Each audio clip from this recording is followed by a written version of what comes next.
నువ్వా ఎటో ఊరుకన్నా కమిను గెట్ రెండు నువ్వే చెప్తావా? అది ఇంకా చెప్పాలి. అసలు ఎవడరా నేను రమ్మన్నారు?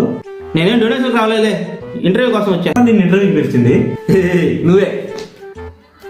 చెప్పా, ఇంటర్వ్యూకి వచ్చేటప్పుడు రెజ్యూమ్ తీసుకురావాల్సింది, విజిటింగ్ కార్డు కాదు.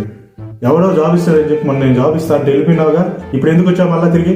ఊరికన్నా వాడి గురించి నా దగ్గర చెప్పాకు. నన్ను జాబ్ లోంచి బీకేశాడనా? ఎందుకు బీకేశారా నిన్ను అసలు జాబ్ లోంచి? నిద్రపోతున్నాలే అన్న. నిద్రపోతే ఎవరైనా జాబ్ లోంచి తీసేస్తారంటరా? అప్పుడు నేను కారు నడుపుతా ఉన్నాలే అన్న. నువ్వు నిద్రపోతూ కారు నడిపేది అంత ఆలస్యంగా తెలిసిందంటారా వాళ్ళకి? వాళ్ళకి యాడ్ తెలిసిందన్నా. నేను వెళ్ళి చెట్టుకి కారు గుద్దితే కానీ తెలియలే. ఓరే, నువ్వు ఇంత ఎదవ అని తెలుసు కూడా ఏ ఎదవరా నీకు జాబ్ ఇచ్చేది?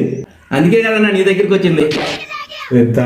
నీకా ఊరికే కాదన్నా, నా టాలెంట్ మీద డౌట్ ఉంటే నువ్వు ఇంటర్వ్యూ చేసుకో. Okay, I will ask one difficult question. అడుక్కో. Okay fine. కోడి ముందా గుడ్డు ముందా? కోడే ముందు. ఎందుకు? పిచ్చోడా, కోడి ముందు ఉంటుంది, గుడ్డు వెనక నుంచి వస్తుంది, అందుకే కోడి ముందు. ఒరే బాబు, దన్నారా నీకు ఇంక ఊరం ఆయన. ఇంక జాబ్ వచ్చేసినట్టయితే నాకు టీ సార్. ఇప్పుడు ఎవరా నేను రమ్మనింది? ఈ టైంలో నేను టీ తాకానట్రా? వెళ్ళిపోయి నువ్వు నుంచి, నేను నీ జాబ్ నుంచి డిస్మిస్ చేయాల్సిన. ఆఫీస్ పని తీసేసావు, రేపు నుంచి టీ అవర్ ఇస్తారన్నా మనకి. నువ్వు ఉన్నావు కదరా.